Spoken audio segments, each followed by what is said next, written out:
जोहार साथियों, कैसे हैं आप लोग। स्वागत है आपका एक बार फिर से ज्योति नंद एकेडमी, जो कि हमारा यूट्यूब चैनल है उसमें। और जिस तरह से आप लोग जानते हैं कि हम लेकर आ गए आप लोगों के लिए जेएसएससी के, चाहे वो फील्ड वर्कर हो या फिर कक्षपाल, उसके लिए जो हिंदी के अलावा जो नागपुरी क्षेत्रीय भाषा है, तो नागपुरी जो क्षेत्रीय भाषा है, जो कि आपको एक पेपर होगा, सेकेंड पेपर, लैंग्वेज पेपर यानी भाषा पत्र, और उसमें जो आपको 100 क्वेश्चन पूछे जाएंगे वो आपका इसी नागपुरी से रहेगा। तो उसी के सिलेबस में एक अहम हिस्सा है मंजर भाग 2, जिसके पढ़ना है, जिसमें आपको नाटक भी है, गद्य भी है और पद भी है। तो फिलहाल हम लोग पद की ओर चल रहे हैं, पद हम लोग खत्म होने वाला है, इसके बाद हम लोग कहानी के ऊपर भी फोकस करेंगे। और आज जो हमारा कविता रहेगा मंजर भाग 2 से, वो कविता का नाम है असार। असार वैसे इसको जो हम लोग हिंदी में बोलते हैं, तो हिंदी में हम लोग आषाढ़ बोलते हैं। और ये आषाढ़ आपका जो है वो आपका शक संवत जो कैलेंडर होता है, उस कैलेंडर का एक माह है। तो शक संवत जो हिंदी कैलेंडर होता है उसमें भी 12 महीने का ही साल होता है, उसी में एक आषाढ़ महीना आता है। और ये आषाढ़ महीना क्यों खास हो जाता है, जो भी लोग एग्रीकल्चर से जुड़े हुए हैं या फिर खेती बाड़ी से जुड़े हुए हैं, उन्हें आषाढ़ के बारे में अच्छे से पता होगा। या फिर आप और हम जो शहरों में अगर रह रहे हैं, अगर वैसे लोग भी हैं और वो गर्मी को झेल रहे हैं, तो उन्हें आषाढ़ का महत्व मालूम चलेगा।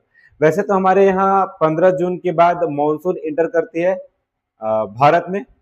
तो 15 जून के बाद जो मानसून इंटर करती है, वो मानसून अगर हम इंग्लिश कैलेंडर में जाए तो 15 जून, बाकी अगर हिंदी कैलेंडर की ओर ध्यान दें तो वो आषाढ़ से मानसून होता है। जेठ लास्ट या आषाढ़ शुरुआत से आपका मानसून शुरुआत हो जाता है। तो एक कविता में इसी बात का जिक्र है। और कोइंसिडेंस देखिए कि आज अभी का समय जो है वो आषाढ़ का ही चल रहा है, यानी अभी आषाढ़ मास ही चल रहा है हिंदी कैलेंडर के अनुसार। और उसी आषाढ़ मास का हम लोग आज एक कविता को लेकर आ गए हैं, जिस कविता का नाम है आषाढ़। और आषाढ़ नागपुरी में बोल सकते हैं, बाकी हिंदी में आप इसको आषाढ़ कह सकते हैं। तो एक नंबर का क्वेश्चन कि जो आषाढ़ कविता है वो कहां से लिया गया है, तो ये कविता जो है, ये कविता मंजर भाग 2 में संकलित किया गया है। दूसरा कि इस कविता के रचनाकार कौन है, तो इस कविता के जो रचनाकार हो जाएंगे वो हो जाएंगे मेघनाथ ओहदार, जिन्होंने इस कविता का रचना किया, आषाढ़ कविता का रचना किया है।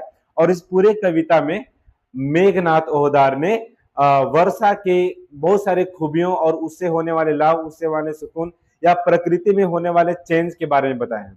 तो पूरे कविता को भी हम लोग पढ़ेंगे, पद को भी पढ़ेंगे, और उसके बाद हम लोग 20 एमसीक्यूज भी करेंगे, जो आपके एग्जामिनेशन में बहुत लाभदायक होगा। तो पूरे वीडियो को लास्ट तक देखिएगा, ताकि आपको जो एमसीक्यूज है वो आप कंप्लीट कर पाए। और वो एमसीक्यू इसी कविता से रिलेटेड रहेगा, तो उसको भी कंप्लीट करना है। चलिए हम लोग शुरू करते हैं आज का कविता। कविता का नाम है असार, जिसके रचनाकार हो जाएंगे मेघनाथ ओहदार। तो कविता क्या बोल रहा है, मास असार आए मेघ मंडराए, मास असार आए मेघ मंडराए, घटा घेर देलक रे सोना, बूंद बारिश झमझम। घटा घेर देलक रे सोना, बूंदे बारिश झमझम। यानी आषाढ़ का महीना आ चुका है और मेघ मंडरा रहे हैं। मेघ का मतलब होता है बादल, तो मेघ मंडरा रहे हैं, आषाढ़ का महीना आ गया है और आषाढ़ के महीने में मेघ मंडराते हैं। आप मेरा वीडियो कहीं से भी देख रहे होंगे तो शायद ऐसा जगह होगा जहां पे आपको मेघ मंडराते हुए अभी वर्तमान समय में नहीं दिखाई दे रहे होंगे, बाकी हर जगह मेघ मंडरा रहे हैं, क्योंकि आषाढ़ मास आ चुका है। अभी हम लोग आषाढ़ मास में ही है। तो मास आषाढ़ आए मेघ मंडराए, घटा घेर दिलक। घटा मतलब बादल, चारों तरफ से घेर दिया है। घटा का मतलब भी बादल और मेघ का मतलब भी बादल होता है। तो चारों तरफ से क्या हो गया, घटा घेर दिया, यानी चारों तरफ से बादल घेर दिया है रे। और सोना, सोना मतलब किसी को संबोधित करने के लिए, प्यार से किसी को प्रिय दुलारे अपना, तो ये बाबू सोना वाला मामला भी आ जाएगा। तो किसी को बहुत प्यार से बुलाने के लिए सोना शब्द का यूज किया जाता है झारखंड में। सोना कर झारखंड माने बहुत ही अच्छा, बहुत ही उम्दा, बहुत ही प्रिय, बहुत ही आकर्षक को आप सोना कह सकते हैं। तो घटा घेर दे लग रहे सोना, बूंद बारिश झमझम। और बारिश किस तरह से बरस रहा है, तो झमझम करके बरस रहा है बारिश, झमझम यानी झमाझम बारिश हो रहा है ना। तो बूंद बारिश झमझम।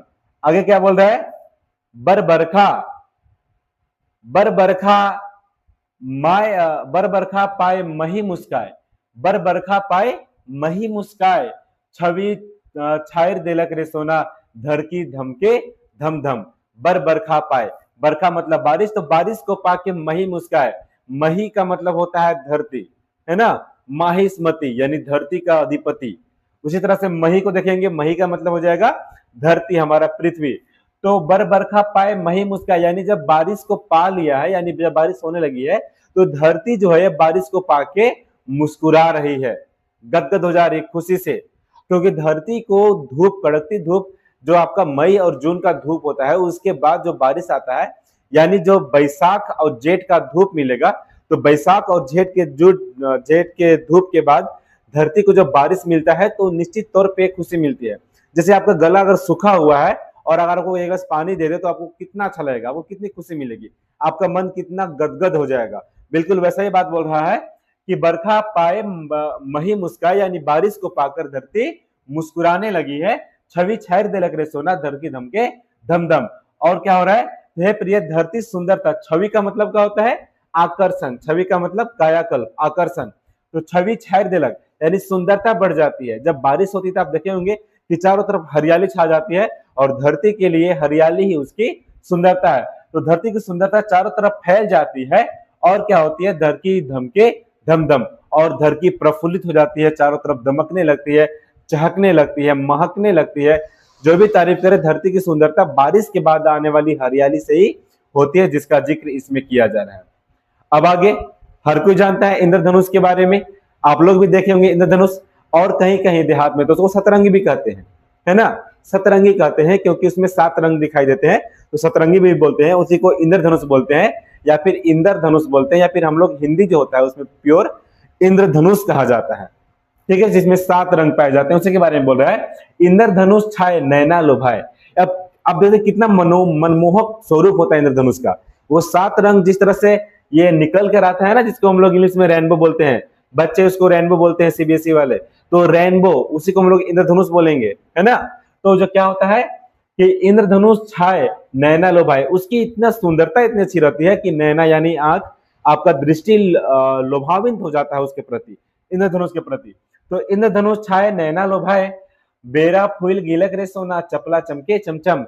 बेरा फूल गिलक मतलब क्या बोल रहा है, हे प्रिय पेड़ पौधों में फूल फुलाए, मैंने हर तरफ चारों तरफ हरियाली छा गया है। और बेरा फुलाने का मतलब कि जब मौसम ऐसा आता है, तो इसको नागपुरी में लोग बेरा फुलाने बोलते हैं, जब मौसम आता है बारिश का, तो बेरा फुलाए गिलक। और चपला चमके चमचम, चपला का मतलब कि आपका बिजली जो कड़कता है ना, उसके बारे में। चपला का मतलब क्या हो जाएगा, बिजली हो जाएगा। चमके चमचम तो बिजली चमचमाने लगती है, चमकने लगती है चारों ओर, 20 आषाढ़ में बादल में। तो इसी के बारे में बोला, चपला चमके चमचम। झिंगुर संग लाए बेंग गीत गाए, झिंगुर संग लाए बेंग गीत गाए। अभी आप देखे होंगे ना बारिश के मौसम में, अच्छा जब बारिश नहीं भी होता था तभी झिंगुर का आवाज सुनाई देता था, लेकिन बारिश में सिर्फ झिंगुर का नहीं, झिंगुर के साथ साथ बेंग का भी आवाज सुनाई देता है, जो कि टर टर रहता है ना। तो अब क्या होगा, पहले सिर्फ झिंगुर का आ रहा था, अंधेरी रात में झिंगुर की आवाज आपको सुनाई देगा, बारिश रहे या ना रहे। लेकिन बारिश के मौसम में उसी झिंगुर के साथ साथ और कौन गीत गाने लगेगा, तो बेंग यानी मेंढक। तो मेंढक का भी आवाज आ रहा है, मेंढक का भी गीत सुनाई दे रहा है। यही मेघनाथ जी बोल रहे हैं कि झिंगुर संग लाए बेंग गीत गाए, रीझे माइत गेले रे सोना, मेंजुर नाचे छमछम। रीझे माइत गलई यानी रीझ के माइत के पूरा मंत्र मुग्ध होकर, माइत जाना मतलब मंत्र मुग्ध होकर, शुद्ध बुद्ध खोद जाना। तो शुद्ध बुद्ध खो के मेंजुर मुस्काए, यानी मेंजुर का मतलब मोर, तो सिंध बुद्ध खो के मेंजुर नाचे छमछम, यानी सब कुछ होश हवास को खो खा के जो मोर है वो भी बारिश को देखकर छमछम नाचने लगती है। हम लोग जानते हैं कि पहली बारिश में मोर बहुत डांस करते हैं, बहुत नृत्य करते हैं, और बादल से मोरों का बहुत लगाव होता है। तो मेंजुर का मतलब मोर, वो भी छमछम नाचने लगते हैं जब मेघ छा जाते हैं, बादल छा जाते हैं, बारिश छमछम होने लगती है, झमझमाझम बारिश होने लगती है, तो आपको क्या हो जाएगा कि आपका मोर भी नाचने लगेंगे। मेघनाथ क्या बोल रहा है, मेघनाथ मन भाए खेती में भुलाए। मेघनाथ मन भाए यानी मेघनाथ जो कवि है हमारे, मेघनाथ ओहदार, उनके मन को भा रहा है, और वो क्या कर रहे हैं, खेती में भुलाए, यानी वो खेती बारे में अपने आप को संलिप्त कर ले रहे हैं। क्या हो जा रहा है, तो वो अपने आप को खेती बाड़ी में यानी कृषि कार्य में संलिप्त कर ले रहे हैं। क्योंकि जो किसान हैं, जो कृषि से जुड़े हुए हैं, वो बारिश के बाद उनका मन बहुत प्रफुल्लित होता है, वो खेती बाड़ी में जुड़ जाते हैं। अभी आप अपने घर के आसपास देख लीजिए तो धान का बिहन करने यानी बीज बोने का समय हो चुका है, मकई का हो चुका है, अब वैसे बहुत सारे अरहर, मक्का, धान, इन सब का समय आ चुका है, बादाम, ये मूंगफली वगैरह का खेती का समय आ चुका है। अभी के समय में, तो ये सभी में लोग जुट गए और ये किसान के लिए बहुत अच्छी हो जाती है, क्योंकि अभी बारिश फिलहाल ठीक ठाक है, आगे क्या होगा पता नहीं, लेकिन फिलहाल बारिश बहुत अच्छा है, खेती के लिए बहुत उपयोगी बारिश हो चुका है। तो मेघनाथ के मन को भा रहा है, वो खेती में अपने आप को कृषि में भुला दे रहे, पिया झूठ गेले रे सोना काम गुदरे दम दम। इसका मतलब होता है प्रिय सभी लोग एक साथ खेती के लिए जुट गए हैं, और जब सभी लोग एक साथ खेती में जुट जाएंगे तो काम तो दमदम होगा ही। काम दमदम होने का मतलब कि काम बहुत अच्छे से हो रहा है, और एक साथ मिलकर काम बहुत गति से हो रहा है। दमदम का मतलब गति से, कहीं पे जाना वो दमदम जा रहा है, मतलब बहुत तेज जा रहा है। तो जब सभी लोग खेती में जुट गए हैं, बारिश हो चुका है, हरियाली छा गई है, तो खेती भी बहुत जोरदार होगा। इस खेती में और कौन जुट गए हैं? हमारे कविवर, हमारे कवि महोदय मेघनाथ ओदार भी खेती बाड़ी में, कृषि में जुड़ गए हैं। तो ये था हमारा कविता जिसका नाम था आषाढ़। आषाढ़ का मौसम आ चुका है, आषाढ़ का महीना आ चुका है, और इसी आषाढ़ कविता से हम लोग कुछ कुछ एमसीक्यूज को देखेंगे। वो एमसीक्यू क्या रहेगा उसके बारे में देख ले रहे। और एमसीक्यू तो देखेंगे पहले हम कठिन शब्दार्थ को देख लेंगे, उसके बाद एमसीक्यू के बारे में भी देख लेंगे। अब कठिन शब्दार्थ में क्या रहेगा? मेघ बादल मही धरती। मेघ का मतलब क्या हो जाएगा? बादल। मही का मतलब धरती। छवि का मतलब सुंदरता। छवि का मतलब सुंदरता, कायाकल्प। मंडराय का मतलब उमड़ना या घुमड़ना। बेंग का मतलब मेंढक, जानते हैं हम लोग। चपला मतलब बिजली। इंद्रधनुष मतलब इंद्रधनुष हो जाएगा। इंद्रधनुष मतलब इंद्रधनुष हो जाएगा। उसके बाद और क्या हो जाएगा? भुलाए का मतलब मग्न हो जाना या डूब जाना, और जुटल का मतलब जुट जाना यानी एक साथ हो जाना। तो ये जो था, ये हमारा आज का कविता था। इसके बाद हम लोग तुरंत एमसीक्यू जस्ट लेकर, इस एमसीक्यू जो बेसिकली पूछे जाते हैं, और ये आसार कविता से भी पूछा जाएगा, और इसी के बारे में कुछ कुछ जो क्वेश्चन रेगुलरली पूछा जा सकता है, या फिर हमारे एग्जामिनेशन के पॉइंट ऑफ व्यू से बहुत अच्छा होने वाला है, उसके बारे में हम लोग देख ले रहे हैं। जो हमारा पहला एमसीक्यू यानी पहला जो क्वेश्चन है वो क्या हो जा रहा है कि आसार कविता के रचनाकार कौन है। हम पहले बता चुके हैं कि आपका एक नंबर का क्वेश्चन यहाँ से बनता है, बन सकता है, पॉसिबिलिटीज है। जितने भी आपको पद रहेगा इसमें 3-4 तो आपको रचनाकार से क्वेश्चन जरूर पूछेगा, तो आपके सभी के रचनाकार को अच्छे तरीके से याद करके रखना है। तो कौन से हैं? ऑप्शन है मुकुंद नायक, महेश्वर दास गुप्ता यानी मुंशी, या फिर शकुंतला मिश्र, या फिर मेघनाथ ओदार। तो शकुंतला मिश्र तो हमारे शकुंतला मिश्र और उमेश नंद तिवारी ये मंजर भाग 2 के संकलन करता है, जिसमें बहुत सारे अलग अलग रचनाकार के कविताओं को एक साथ ले, कविताओं को या फिर पद को, गद को एक साथ लाकर और एक बुक बनाया है जिसका नाम है मंजर भाग 2। उसी को हम लोग पढ़ रहे हैं। तो शकुंतला मिश्र और उमेश नंद तिवारी को याद रखिएगा, ये दोनों मंजर भाग 2 के संकलन करता है। तो इसके जो राइट आंसर हो जाएगा उसको कवि के रचनाकार कौन हो जाएंगे आसार कविता के? तो हो जाएंगे मेघनाथ ओदार। ये पहला क्वेश्चन। अगला क्वेश्चन क्या है? आसार कविता में किस ऋतु का मनोहारी चित्रण किया गया? कौन सा ऋतु के बारे में बात किया गया? बहुत सारे ऋतु होते हैं, जैसे ग्रीष्म ऋतु, शरद ऋतु, बसंत ऋतु, वर्षा ऋतु। ऐसे में वर्षा ऋतु, ग्रीष्म ऋतु, शरद ऋतु या फिर शीत ऋतु या फिर बसंत ऋतु, ये 4 ऑप्शन है। तो इसमें हम जानते हैं कि आषाढ़ जब आता है तो आषाढ़ में बारिश होती है यानी वर्षा होती है। तो ये जो बातें हैं वो सभी ए वर्षा ऋतु के बारे में किया जा रहा है। राइट आंसर हो जाएगा वर्षा ऋतु। अगला क्वेश्चन, मेघ मंडराय का क्या अर्थ है? मेघ मंडराय का अर्थ क्या है? मेघ मंडराय का अर्थ पूछ रहा है बिजली चमकना, तेज हवा चलना, या फिर बादलों का उमड़ घुमड़ कर छा जाना, या फिर सूर्योदय का हो जाना। तो मेघ मंडराय जो आपका क्वेश्चन है इसका आंसर हो जाएगा कि बादलों का घुमड़ घुमड़ कर यानी उमड़ घुमड़ कर छा जाना को हम लोग मेघ मंडराय कह सकते हैं। कविता में मही मुस्काए का क्या आशा है? मही मुस्काए का मतलब होता है, मही मतलब आपका महिष, महिष का मतलब धरती भी होता है, पृथ्वी होता है। मुस्काए का मतलब उसका प्रफुल्लित यानी प्रसन्न हो जाना। तो किसान का प्रसन्नता नहीं, धरती हरियाली से खिल उठी यानी धरती हरियाली से खिल उठी। नदी का जल बढ़ जाना ये भी नहीं, पक्षी चहकाने लगे ये भी नहीं। Right answer option number B, धरती हरियाली से खिल उठी। अगला क्वेश्चन, कविता के अनुसार चारों ओर क्या छा जाता है? जो कविता है उसके अनुसार चारों ओर क्या छा जाता है? कोहरा, धूल, काले बादल या फिर धूप। तो ये सभी छा जाते हैं काले बादल। राइट आंसर क्या हो जाएगा? काले बादल छा जाते हैं। इंद्रधनुष किसका प्रतीक है? इंद्रधनुष किसका प्रतीक है? बिजली का। ये इंद्र नहीं है, इंद्रधनुष है ना, इंद्रधनु। इंद्रधनु किसका प्रतीक हो जाता है? नागपुरी में इसको इंद्रधनु बोल देंगे, या फिर हिंदी में इसको इंद्रधनुष बोलते हैं। तो बिजली का, इंद्रधनुष का, वर्षा का, या फिर ऑप्शन नंबर 4 बादल का। इसका राइट आंसर हो जाएगा इंद्रधनुष। इंद्रधनुष का प्रतीक हो जाता है। अगला क्वेश्चन, क्वेश्चन नंबर 7 क्या पूछ रहा है? नैना लोभाए का अर्थ क्या है? नैना लोभाए का अर्थ क्या है? तो आंखों को आकर्षित करना, आंखों में आंसू आना, दूर तक देखना या फिर आंखें बंद हो जाना। इसका राइट आंसर हो जाएगा आंखों को आकर्षित करना, यानी आंखों को लुभाना, आंखों को बहुत अच्छा लगना को हम लोग क्या बोलेंगे? नैना लुभाए। क्वेश्चन नंबर 8 की ओर ध्यान देंगे। कविता में चपला शब्द का अर्थ क्या है? चपला, चमके, चमचम। चपला क्या हो रहा है? तो चमचम चमक रहा है। तो चपला का अर्थ क्या हो जाएगा? बादल, बिजली, हवा या फिर नदी। तो राइट आंसर आपका हो जाएगा चपला का मतलब हो जाएगा बिजली, है ना। चपला का मतलब क्या हो जाएगा? बिजली, यानी बिजली चमचम चमक रही है, ये है चपला। चपला का मतलब बिजली। कविता का जो अगला एमसीक्यू है वो है नवा। कविता के अनुसार झिंगुर के साथ कौन गीत गाता है? कविता के अनुसार झिंगुर के साथ कौन गीत गाता है? तो वो बेंग होता है। बेंग को हम लोग क्या बोलते हैं? मेंढक। न कोयल, न मोर, न तोता। क्या हो जाएगा राइट आंसर? मेंढक। मेंढक को नागपुरी में क्या बोलते हैं? बेंग। ठीक है। मंजूर नाचे छमछम में मंजूर किसे कहा गया है? मंजूर नाचे छमछम। तो पहली बारिश या बारिश में मोर बहुत नाचते हैं, तो मंजूर का मतलब हिरन नहीं होगा, बगुला नहीं होगा, हंस नहीं होगा। राइट आंसर हो जाएगा आपका मोर। मंजूर मतलब मोर। कवि का मन किस कार्य में रम जाता है? कवि आखिरी बार जो आखिरी पद है, यानी जो आखिरी छंद है, उसमें लिखा हुआ है कि मेघनाथ किस में बिजी हो जाते हैं, किस में व्यस्त हो जाते हैं? तो खेती में भुलाए। क्या चीज में भुलाए? मेघनाथ खेती भुलाए, है ना। तो मेघनाथ जो कवि वो खेती में भुला जाते हैं, यानी खेती बाड़ी में बिजी हो जाते हैं। तो कवि का मन कहाँ पे किस कार्य में लग जाता है? खेती बाड़ी में। चलिए अगला क्वेश्चन। वर्षा ऋतु के आगमन पर किसान क्या करते हैं? जब वर्षा ऋतु आती है तो उसमें किसान क्या करते हैं? तो उसमें किसान वर्षा ऋतु के आने के बाद, बाकी लोग तो भले कहीं पिकनिक पे घूमने जाए, फिर अच्छे नजारे बारिश में भीगने की बात हो जाता है, लेकिन किसानों के साथ कुछ नहीं है। किसान क्या करेंगे? जब भी वर्षा ऋतु आएगी तो वो न यात्रा पर निकलते हैं, न घर में विश्राम करते हैं। तो हो ही नहीं सकता, ये तो घर में विश्राम दूसरे लोग करते हैं जिनको बारिश से डर लगता है। और उत्सव मनाते हैं, उत्सव तो मनाते हैं, इसको कहा जा सकता है। लेकिन जो मूल है, इसका मूल क्या हो जाएगा? कि खेती बाड़ी के कार्य में जुट जाते हैं, यही उनका उत्सव हो जाता है।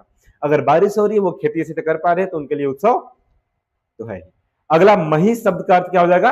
तो महिष शब्द का अर्थ हो जाता है धरती यानी पृथ्वी। इसके बारे में हम बात कर चुके हैं। तो महिष शब्द का अर्थ हो जाएगा पृथ्वी। कविता का प्रमुख विषय क्या है? जो कविता उसका प्रमुख विषय क्या हो जाता है? सामाजिक सुधार करना ना। क्या मतलब? समाज से किसान को अपना पेट चलाना है। दूसरा देशभक्ति। देशभक्ति किसान और जवान ही तो देशभक्ति दिखाते हैं असली में। तो ये भले लिखा नहीं गया है, लेकिन ये देशभक्त है। किसान से बड़ा देशभक्त और कौन होगा?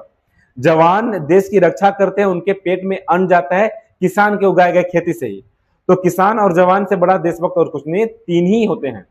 अगर आप बोलेंगे क्रिएटर जो होंगे, जो नेशन क्रिएटर कहलाएंगे, अभी के समय में का कंटेंट क्रिएटर नहीं, तो कुछ भी ब्लॉगिंग करने लगते हैं, वैसा वाला नहीं। तो जो नेशन क्रिएटर कहलाएंगे, वो नेशन क्रिएटर कौन कहलाते हैं? तीन लोग होते हैं जो नेशन क्रिएटर कहलाते हैं। एक तो जवान जो कि देश की सुरक्षा करते हैं, दूसरा किसान जो कि देश भर के लोगों को जीवित रखते हैं खिला पिलाकर, और तीसरा शिक्षक जो कि बच्चों को उस लायक बनाए कि वो अपने देश के वृद्धि में कुछ योगदान दे पाए। भले उन शिक्षकों को अंजना उनका सिर्फ 2 कौड़ी का बोल दे, अलग बात है, लेकिन शिक्षक देश का बिल्डर होते हैं, यानी देश को बनाने वाले शिक्षक ही होते हैं। तो किसान, जवान और अध्यापक को कभी भी आपको पीछे नहीं छोड़ना है। तो प्रमुख विषय किस चीज पर है? जो कविता असार है उसके बारे में अगर बात करें, तो असार कविता का जो प्रमुख विषय हो जाएगा वर्षा ऋतु और प्रकृति के सौंदर्य के ऊपर इसका प्रमुख विषय हो जाता है इस कविता का। छवि छाउर देलक का आशय क्या है? छवि छाउर देलक, छवि का मतलब होता है सुंदरता, तो सुंदरता चारों ओर फैल गई, इसी इसका आशय हो जाएगा। छवि छाउर मतलब सुंदरता चारों तरफ फैल जाना। कविता में किस प्राकृतिक दृश्य का उल्लेख, कविता में किस प्राकृतिक दृश्य का उल्लेख नहीं किया गया? यहां पे ध्यान दीजिएगा, नहीं पे। अक्सर लोग नहीं पे ध्यान नहीं देते हैं और उनका सिलेक्शन नहीं हो जाता है ना। तो नहीं पे ध्यान देना। क्या कह रहा है? कविता में किस प्राकृतिक दृश्य का उल्लेख नहीं किया गया है? ऐसे लोग करेंगे तो पहला देखेंगे इंद्रधनुष, आगे पढ़वो नहीं करेंगे, है ना।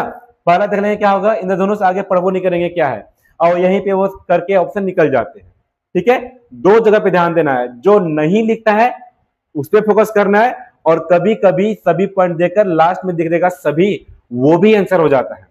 तो दोनों चीज पे ध्यान देना है, यानी ऑप्शंस को पूरा पढ़ना है और क्वेश्चन पे भी ध्यान देना जहां पे नहीं रहेगा। तो किसका दृश्य का उल्लेख नहीं है? इंद्रधनुष का। ये तो है ना उल्लेख, इंद्रधनुष, इंद्रधनु है। झमझम वर्षा एकदम है, झमझम वर्षा के बारे में बोला गया है। मेघनाथ ओदार जी बोले हुए हैं। हिमपात, हिमपात के बारे में कोई बात नहीं है। जबकि बिजली के बारे में बात हुआ है, चपला चपके चमचम, चपला चपके चमके चमचम, यानी बिजली के बारे में बात किया गया है, लेकिन हिमपात के बारे में बात नहीं किया गया है। तो राइट आंसर आपका हो जाएगा सी, हिमपात, इसके बारे में कोई बात नहीं किया गया। चलिए अगला क्वेश्चन, बेंग शब्द का अर्थ क्या होता है? हम लोग तो झारखंडी है, झारखंडी लोग को बेंग शब्द का अर्थ बताने का या पढ़ने का जरूरत नहीं है, हम लोग तो बेसिकली जानते हैं कि बेंग का मतलब होता है मेंढक, और वो भी यार आपको रास्ते में बहुत सारे दिख भी जाएंगे, चलते फिरते भी। बारिश का मौसम आ गया तो बेंग का तो उछलना कूदना जारी रहेगा। अगला, आषाढ़ शब्द का संबंध किस महीने से? आषाढ़ शब्द का संबंध किस महीने से हो जाएगा? तो कार्तिक से नहीं, फाल्गुन से नहीं, चैत से नहीं, आषाढ़ शब्द का संबंध आषाढ़ से ही होता है। ठीक है, तो कुल मिलाकर बता सकते हैं कि पूरा जो 12 महीना होता है हिंदी में, वो कौन कौन से महीने होते हैं, कितने कौन कौन से महीने होते हैं? जो हिंदी का 12 महीने का नाम जानते हैं वो कमेंट बॉक्स में कर सकते हैं नाम। चलिए, कविता में प्रकृति का कौन सा पक्ष सबसे उभर कर सामने आता है? कौन सा पक्ष? गर्मी का प्रभाव? नहीं बाबा। सूखे का स्थिति? एकदम नहीं, वो तो खत्म हो गया। उसके बाद ही तो आएगा वर्षा से उत्पन्न सौंदर्य का उल्लास, यानी जो बारिश हो रही है उसके बाद सौंदर्य का जो उल्लास है उसके बारे में बात किया जा रहा है। जंगलों की कटाई उटाई से भी कोई मतलब इस कविता में नहीं है, भाई किसानों को तो मतलब रहेगा। चलिए, आज का आखिरी एमसीक्यू, आज का आखिरी सवाल, क्वेश्चन नंबर 20, आषाढ़ कविता का मुख्य संदेश क्या है? इस कविता का मुख्य संदेश क्या है? शिक्षा का महत्व है, प्रकृति और वर्षा ऋतु का आनंद तथा कृषि का महत्व है, सामाजिक कुरीतियों का महत्व है, या फिर देश की राजनीति का महत्व है? तो देश की राजनीति में ऐसा हाल हो चुका है कि सोनम वांगचुक का अनशन का 7वां 8वां दिन चल रहा है, उनका वेट लॉस होते जा रहा है, बीपी गड़बड़ाते जा रहा है। एक तो छत्तीसगढ़ के हैं, उनका भी हालत खराब होता जा रहा है, लेकिन सरकार जो है वो अपने अड़ियल स्वभाव से बाज नहीं आ रही है। एक मंत्री का तो इस्तीफा मांगा जा रहा है, क्या किया जा रहा है? अगर एक मंत्री इस्तीफा दे देगा तो क्या हो जाएगा? अगर छात्रों के साथ गलत हुआ है तो क्या वो मंत्री इस्तीफा नहीं दे सकता है? क्या वो देश हित में सही नहीं होगा? क्या आप संदेश देना चाह रहे हैं? क्या ऐसा पहले नहीं हुआ है? बिना मांगे इस्तीफा दिया गया और बिना मांगे इस्तीफा दिए हुए हैं। बिना मांगे नीतीश कुमार रेलवे मंत्री से इस्तीफा दे दिए जब रेल दुर्घटना हुई थी। बिना मांगे लाल बहादुर शास्त्री इस्तीफा दे दिए थे जब रेल दुर्घटना हुई थी। तो क्या ये शिक्षा के क्षेत्र में बड़ा दुर्घटना नहीं है? जहां पे 19-20 बच्चे जो छात्र हैं नीट के, वो सुसाइड कर लेते, अपनी जान दे देते हैं, तो क्या वो सुसाइड था या फिर ये सिस्टम, ये सरकार उसकी हत्या की है? क्या आपको नहीं लगता कि सुसाइड नहीं था? ये सिस्टम, ये लापरवाही, ये सरकार, ये गवर्नमेंट, चाहे धर्मेंद्र प्रधान क्यों ना, वो सीधा का सीधा हत्या की है, गला रेत दिया गया है उन बच्चों का जो कि एग्जामिनेशन का तैयारी कर रहे थे नीट का। अगर उनके लिए एक इस्तीफा मांगा जा रहा है तो एक व्यक्ति का इस्तीफा आपके इतने सारे बच्चों के जीवन से बढ़ के हो जा रहा है। क्या हम इसी बात पे गर्व करें कि हम भारतीय हैं? क्या हम इसी थीम को लेकर विश्व गुरु बन सकते हैं? और अगर आप थोड़ा सा गवर्नमेंट के अगेंस्ट बोल देते हैं तो आप एंटी नेशनलिस्ट हो जाते हैं, आप देशद्रोही हो जाते हैं। तो हम टीचर या फिर छात्रों के दर्द और वेदना को समझते हैं कि जब कोई इतना दिन से पढ़ता है, पढ़ाई में अपने आप को झोंकता है, उसके बाद जब उसको सफलता नहीं मिलती है तो उसको कितना दुख होता होगा और वो क्या झेलता होगा, वो अपने अड़ोस पड़ोस, अपने दोस्त यार, अपने फैमिली में कितना सुनता होगा। तो क्या इस सरकार को चाहिए कि वो ऐसी व्यवस्था लागू करे जिससे लाखों बच्चे ऐसे ही हों? एक तो पहले आप कोई एग्जाम करा नहीं रहे, आप वैकेंसीज नहीं दे रहे हैं, ऊपर से जो वैकेंसीज रेगुलर बेसिस पे आती है उसमें आप धांधली कर दे रहे हैं, पेपर चोरी करा दे रहे हैं, पेपर लीक हो जा रहा है। तो आखिर छात्र करे तो करे क्या, स्टूडेंट्स करे तो करे क्या? फिर भी हम लगे हुए, हिम्मत नहीं हारे हुए हैं। हम आपके साथ हैं, स्टूडेंट के साथ हैं, पढ़ने में पढ़ाने में हम पीछे नहीं हट रहे हैं। जो भी हमारे पास माध्यम मिल जा रहा है वो हो रहे हैं। बाकी तो गवर्नमेंट का जो दलाल पत्रकार लोग हैं वो हम टीचर्स को 2 कौड़ी का बोल ही देते हैं। तो कोई बात नहीं, हम 2 कौड़ी में ही देश के भविष्य को खरीदने का और संवारने का हिम्मत रखते हैं, उसका कुवत रखते हैं।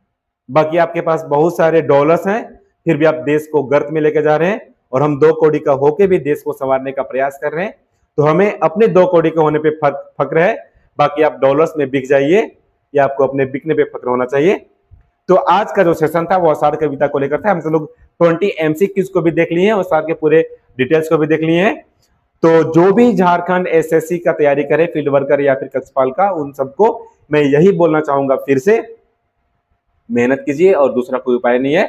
बाकी तो सरकार के और गवर्नमेंट के और ईश्वर के हाथ में ही आपके साथ क्या होना है।